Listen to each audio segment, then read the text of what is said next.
Okay, so now we're in record mode. So today's topic is open houses. Years ago, you know, during, we hated doing open houses because they're like, gosh, you know, the only reason why I had to do them is because when you competed on a listing, some other agent said they were going to do it, and it really never had anything to do with actually selling the house. But during a seller's market, you could actually sell the house during an open house. That's a different story. But when I was first in the business, it was more of a neutral market or a crash market, that type of stuff. So, so they had nothing to do with selling homes.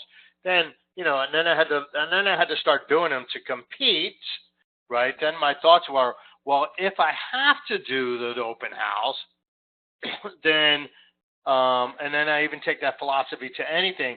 So no matter what type of client service that I'm performing, I'm going to, I'm always looking for ways, how can I convert that into a sales and lead generation opportunity, right? You've heard me say many, many times about that, the lender sends you an email, you're working with a buyer and says, hey, the appraisal came back, 2,000 above purchase price, there's no conditions, and then what we do is we turn around and we email the buyer, hey, the appraisal come back $2,000 above, no conditions, blah, blah, blah. Well, rather than just sending the email, let's take that opportunity, right? So there's a client service that if you stop and think for a second, can be converted into a sales opportunity. So rather than just sending out a quick email because it's fast and efficient, why not call the buyer up, say, hey, I just wanted to let you know the appraisal came in $2,000 above the purchase price. Congratulations, you already got $2,000 worth of equity. How cool is that? And they're like, that's awesome, blah, blah, blah. No conditions, so everything's good. We're moving forward with the loan. Hey, by the way, who do you know that may be considering buying or selling a home that I could give great service to, right? So that's the whole concept of looking for client services and how can you convert a client service into a sales and marketing opportunity. And so that was how I approached open houses. So I would take open houses and I was like, these are, I didn't want to do them. But then I said, well, if I'm going to do them anyway, if I have to do that to compete to get the listing, so then I'm going to say, okay, how can we convert that to a lead generation activity? So that was kind of so that's kind of how I came up with the way I do open houses, or the way open houses should be done anyway. So let's get going on the next slide. So open houses, right? What is your objective, right? Are you looking for buyers, right? Or are you looking for sellers, right? That's, so, and the answer is, in my opinion, it's both, right? But primarily, in my thing, the way I like to view it is I'm always looking for sellers, right? So remember, real estate's an inventory business. So typically people coming through, they may want to buy, but they may not buy your listing. But again, in a hot seller's market, yeah, you can actually sell the listing at an open house. But that's not, but only one person's going to buy it. So let's see what that looks like, right? So we're looking for buyers, we're looking for sellers. So which sellers are we looking for? Well, that depends, right? That depends. If you have a $450,000 house, so the NAR statistics say that typically a buyer steps up 150%. Well, that may be a little lower now because of, a buyer that had a $300,000 home with a 3.75% interest and now trying to buy a $450,000 house with 4.75% interest. That may knock them down 25 grand or something like that, So typically 150%. But that may come down a little bit because of, the higher rates could actually slow down how much they buy, right? So, but the point is, if you got a 450 open house, you have the potential of buyers walking through being a $300,000 or $350,000 seller are very high. So think about that, right? So when a buyer's walking through, in certain price points, right, just assume that they're a seller as well. Not to mention the sellers that exist in the community. They're all watching. Trust me, everybody's watching. They're watching how your sign looks. They're watching, what the traffic looks like, everything you do. And obviously buyers coming through. The idea is to try and capture buyers and things like that. And we'll talk about that, right? Because the thing is, buyers and sellers. And the same thing with buyers looking online. Buyers that are looking at $450,000 houses. Online, it could potentially be 325, 350 seller, right? So think about that. So if you're looking for $300,000 sellers, you should be running ads on $400,000 houses. Does that make sense? So let's get to the next slide. So what's the best way to market? By far, the number one most effective marketing tool is signs, right? Signs. And I don't mean one or two signs. I mean, half a dozen minimum, 10 to 12 if you can help it. If you can get 10 to 12 signs out on every road, pointing them in and everywhere and things like that. And then what about the sign that you leave or asking permission, right? So now let's talk about that real quick. So you should always be asking permission, right? Because this is a client service. You got to put up a sign on somebody's corner. So you knock on the client's door, and you maybe do that the day before, maybe on Thursday, sometime during the week. Knock on these people's doors. If it's Saturday morning, a lot of times they're home. But just ask, but allow yourself enough time to knock on all these doors. But then you want to knock on the door and ask permission, right? Can I leave my sign here, especially in the lawn cutting season? If your sign's there and that guy isn't cutting his lawn yet, trust me, he's pulling your sign out and it's not going back up.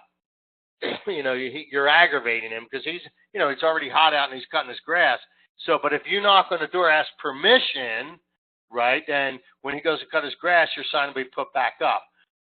So anyway, so you should always ask permission, and then that way there. But what also are you doing is you're the only agent in the area that actually asks, because the guy that's on the corner has signs on his corner all the time, but because you're the only one that asked, you ask permission and hand him your business card, and we'll talk more about that, how to follow up with that later.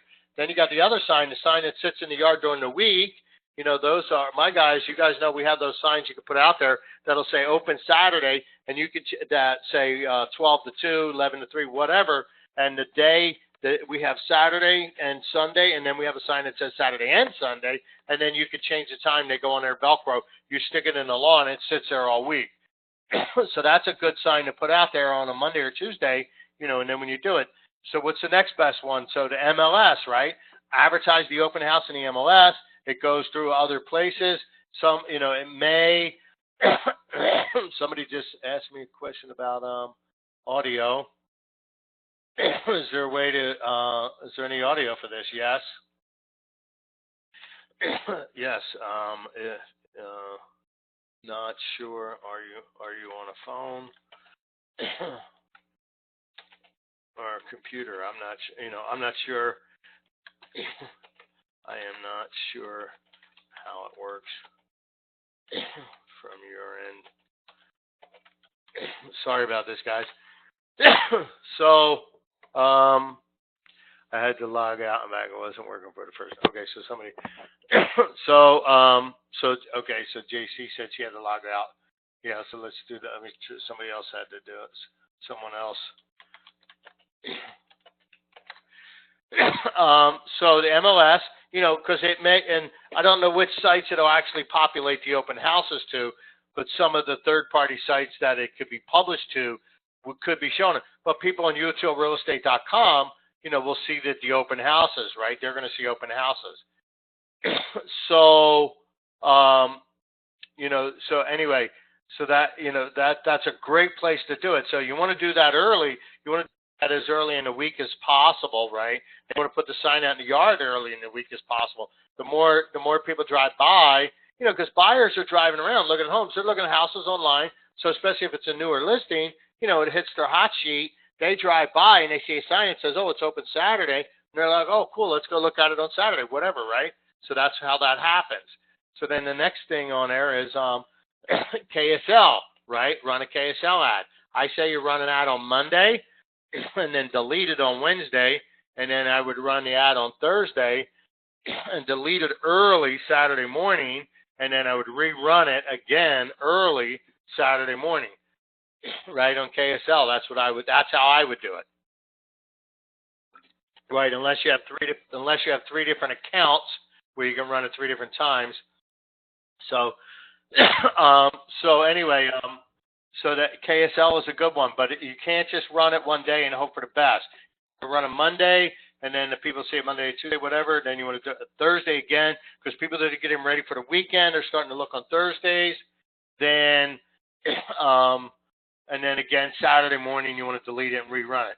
So here's another one that probably none of you have run an ad on this place in probably 10, 15 years, and that is Craigslist, right? And you're like, why would I run an ad on Craigslist? Everybody goes to KSL. Well, the people out of towners don't. People that may be in for the weekend, they may be moving here and they may fly in one weekend and look around, and they're running around looking at open houses. They've never heard of KSL, but they have heard of Craigslist, and so they may look on Craigslist and they may attend your open house. And, and they get few options because, but they're probably on the Zillow or something like that, but things like that. But make sure you have in your Craigslist, your UtahRealEstate.com link, or if you have your own IDX site, you make sure that you advertise your IDX listing, the listing, you make sure you advertise the IDX site with the listing address so that they want to view it, they can actually log in to, your site, and then they can start searching the MLS, because they may not know all the good ones, if they're out of towners, right? So Craigslist is one of those little unknowners. You're not going to get local people on there. You may get investors sometimes. If you got a good investor special, that's a great place to run an ad as well. Investor special, blah, blah, blah, right? So the next thing is door knocking, right? So remember, door knocking is, so the MLS and KSL, those are really looking for buyers, right? And Craigslist, those are looking for buyers. But if it's a certain price point, they could potentially be a seller. We discussed that. They could be a sell-buy. But door knocking around the area, right? Door knocking, and you can either mail, hand them a flyer, but hand them an invitation. So, and I wouldn't make it I wouldn't make it an actual invitation. You are invited to this open house, right? So I'm inviting you in, and then maybe advertise it to the public, like say 12 to 2, but then advertise to the neighbors. Say, look, the open house is 12 to 2, but the neighbors, I'm inviting the neighbors between 11:30 and 12, so you can come and look real quick before the rest of the buyers start coming in. Now, the cool part about that is you don't have nosy neighbors in there during while you're working with actual buyers. When you got a live buyer in there and you got a nosy neighbor asking questions, right? You'd rather be focused on the on the actual live buyer than you would be focused on a nosy neighbor. So kind of have that pre-open house for the neighbors for about 30 minutes. You door knock, right? And the same thing with postcards, right? So we'll talk about the next one. Postcards or flyers. So when you're door knocking, you would hand out invitations, but you can mail postcards or flyers, right? Mail postcards, and the same thing, saying the official open house is at noon, but you, the neighbors, are invited between 11:30 and 12 to come and look. That way you can meet neighbors. Because why are we inviting the neighbors? Two things. One is because if they're not interested in buying, we don't want them to be absorbing our time when we're actually talking to live buyers. But the other thing is these are all potential sellers, right? So the neighbors are potential sellers that you could be working with in the future. So everything you're doing, so you're showing the sellers in the area that you take everything to a higher level than the other agents have done open houses in the neighborhood. Nobody's done this work. So if you run all these ads and you put out a dozen signs, you go out and door knock the neighborhood, go door knock the block, mail the postcards. You go to the EDDM site and mail out, 500-600 postcards and plaster the neighborhood. And you can mail them fairly inexpensive. The EDDM cost, I think it went up to 18 cents. It was 17 and a half. So, it's not that expensive for the postage, and the postcard may cost you a dime, but the whole idea, this is lead generation, right? So you're going to get a lot of activity. The more activity you do, the more you're going to get, right? So does that make sense? So these are the ways to market an open house, right? so, uh, so anyway, so let's start next slide. So we are at the open house, right? So the open house is, so we're there. So let's talk about security, right? Security's on everybody's mind now since we have one of our brothers fallen and actually murdered, and it was turned out he was shot in the back 3 times. So if he was shot in the back, he was actually trying to get away. So that was a cowardly act. Shot a man in the back 3 times. To me, death is too good for the perpetrator.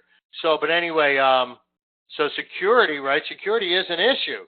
So, what do you do? I mean, I recommend, see, if you do a lot of marketing, if you have a dozen signs, you're out there door knocking, you got it on KSL, you got it on Craigslist, you got it on the MLS, and you're mailing out 500, 600 postcards, you're going to have a lot of traffic.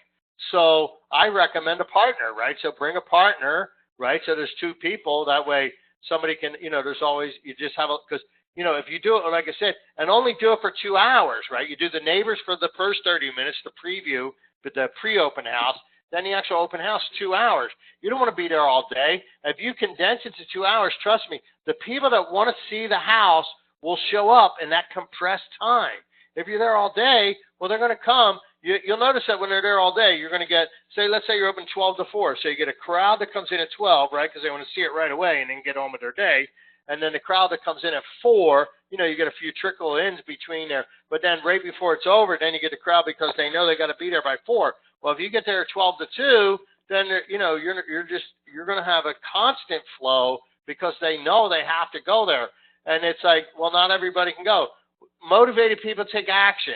So we're only interested in the motivated people. So if they're motivated, they're going to get there between 12 and 2. Now, obviously, there may be the exception to that rule, highly motivated and work or whatever. But if they really want to see the house, they'll just call on a sign and set an appointment. So, right, so have a partner. What about sign-in required? So there was a post that was going around. We saw it on one of the national posts, and then it started getting some traction on Wasatch Front Agents Facebook post about where an agent hired a security guard, and just if you didn't have ID, you didn't get in. It's that simple. So, and then the theory is based on security, if you're not willing to sign in, you can't come in. It's that simple. If you're not willing to show ID, and you just explain to them for security reasons, you are required to sign in and show ID, right? I mean, it's just that simple. And if they're not willing to do it, then they're not motivated enough, right? Or they're not, or they're thieves looking to raid the medicine cabinet, right? So, I mean, if a legitimate buyer is not going to have an issue. They're just simply not. A legitimate buyer or seller is just not going to have an issue. They understand it. And then you have to decide, is this security worth it? Right? So this is at the open house, right? So the next thing is, so the other thing, know what listings are around yours, right? So that's important, right? So when you have a listing, you should, during the week, find out, any listing around yours that may even be similar in price or size that, let's say a buyer comes into yours and, and then you have, the listing around the corner, may even be a nicer listing. And then you got, how to know what the status is, know how to show it, right? You've already called the listing agent and say, hey, look, I'm going to be doing an open house. Are you doing one? He said, no. He or she says, no. You say, great. How can I show that if one of the buyers wants to look at it? So if a buyer comes in, you talk to them. And once you're convinced that the house, your client's house doesn't work, say, hey, would you like to go see this other house around the corner? You might like it too, right? And then you know how to show it. You kind of have a stand-in appointment between 12 and 2 because that's what time you're doing the open house. So you just kind of have a little appointment going for 12 to 2, right? So why not? So just have that available and ready to go, and just know what listings are around. And the purpose of that is you're using that to know how to show the listings, be ready to take the buyers and build rapport. Remember, we're using that for lead generation, right? So if they go through the house and you actually showed another one, so now you kind of separated them outside of the open house and start talking to them, build rapport, and say, hey, look, if you're really looking for a house, you're serious, I can help you find the house. I know this area well, and I know all the surrounding areas. So let's get together. Give me your name and number, and hopefully they signed in. You got some contact information when they signed in. rather than Mickey Mouse and, FU at email.coms type of stuff and, 555-1212 type information. But if you're really monitoring it, you can make sure you get quality information. But if you get them away from the herd, you can actually build rapport, right? And build rapport. So NAR statistics says 2/3 of all buyers interview one agent. So if you meet them at an open house, take them to show them another house, guess what? You got a 2 out of 3 chance of picking them up as a buyer. I mean, they may already have an agent, and then there was an article we posted on our personal that I got from Inman News, the 2 questions you don't ask, and right away, and that's on the phone, are you pre-qualified, are you working with an agent? Now, you ask those questions, but you don't ask them right away. You build rapport, and then and according to this article, that when they stopped asking those right away, their conversion ratio went up. And a lot of times, they don't like to tell you their financial information right off the bat. And the other times, they'll tell you they're working with an agent just so you leave them alone. So, but if you build a good enough rapport, and then you're working with them, they start liking you, and then they're going to say, hey, yeah, we like you. We're willing to work with you. But if you would ask them right away, they may have told you that, yeah, they're working with an agent, and that's a sales defense more than it is with the fact that they are actually working with somebody. So don't underestimate it. And so what? You went around and showed a house. No big deal, right? I don't show houses unless they're qualified and all that. Yeah, blah, blah, blah. This is lead generation. This isn't about showing unqualified people. This is about lead generation. It's that simple. So understand the difference between the two. Now, once you understand and you have rapport and you're working with them, yeah, you don't want to be showing them 25 houses that they're not approved. Yeah, we get that. So, but this isn't about that. This is about lead generation, right? Remember, we're still at an open house. We've taken them through our house, and maybe if they don't like it, show them another house, right? So next slide, let's see. After the open house, right? After the open house. So, number one, handwritten cards. Who do you write handwritten cards to? Anybody that you have their contact information, right? That you have their address. And to all the people that attended, if you have their address, right? To any home that you ask to put a directional sign on, right? You send them a handwritten card. Even throw them a $5 gift card, right? Costs you a little bit of money, but trust me, the guy on a corner gets signs all the time. And if you knocked on the door, asked permission, send them a handwritten thank you card with a little $5 gift card in there. Holy smolies, you're it. They're now SOI. No one's ever treated them that nice. You get that? This is about developing relationships with people, right? Then the next time you want to do a house, you want to do a house next week, you knock on the door, bang. They're like, yeah, no problem. And then, and the guy's cutting his grass, he takes your sign, steps to the side, mows the lawn, puts your sign back real nice. I mean, everything, your signs are all back where they're supposed to be when you're done at the end of the day. That's what happens, right? So, and then let's see. Of course, any name and number you have, call them and ask them if you can help them, right? So that's really the number. So the people that attended, that's really more of number one, right? So that's kind of it on the slides there. So, and the key is to follow up. Anybody you got constant contact information with, you need to follow up. And as you're working with them, you're showing them houses that, well, hey, I'm curious, when are you planning on looking, when would you like to be in your new house? And if they say, well, we're not in no hurry, they always say that, right? Why do people always say that? Is because they're holding their cards close to their vest. They don't want to seem desperate, and the way you check information, somebody says, well, I'm not in a hurry.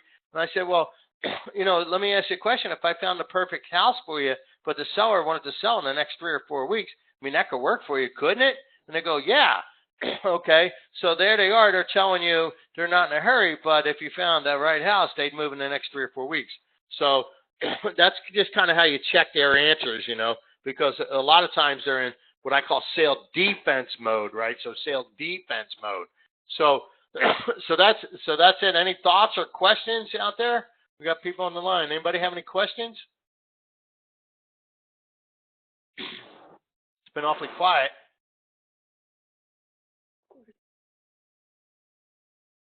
So here's somebody trying to mutter out something.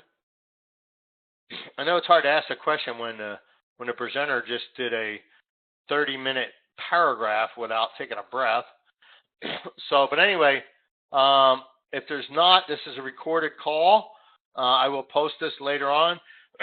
for all those that may not have been able to, or if you want to listen to it again, right? I mean, sometimes you got to hear it a couple times before some of this information, and every once in a while you'll be like, aha, that made more sense the second time around, right?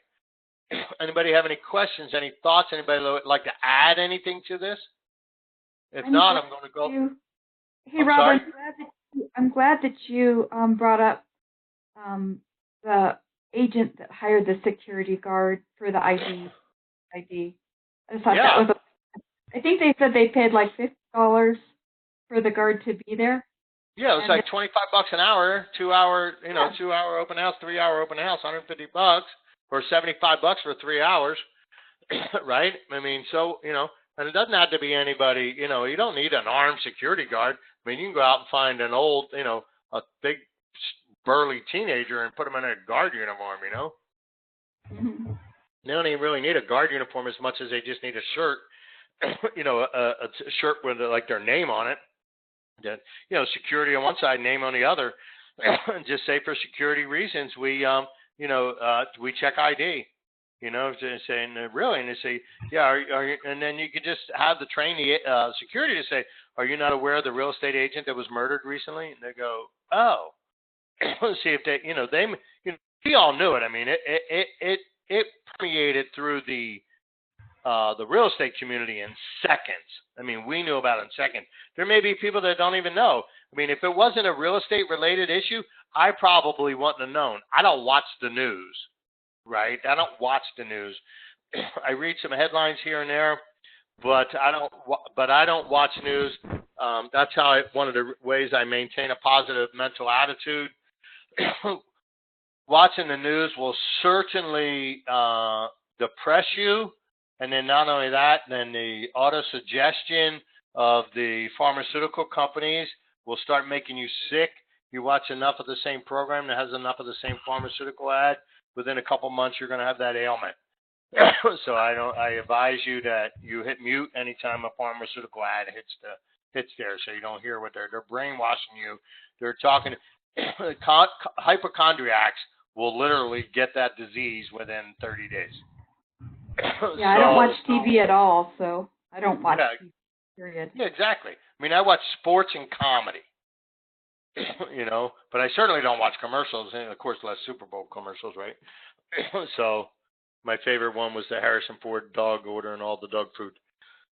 So anyway, so anybody else have any thoughts, comments, questions, hallucinations, concerns? No? Well, if not, I'm going to go ahead and end the call, and it'll be recorded. I'll post it. I'll email it out to everybody, and then also I'll post it on Wasatch Front Agents. Thanks, guys. Thank you, Rob. Thank you, Rob. Bye.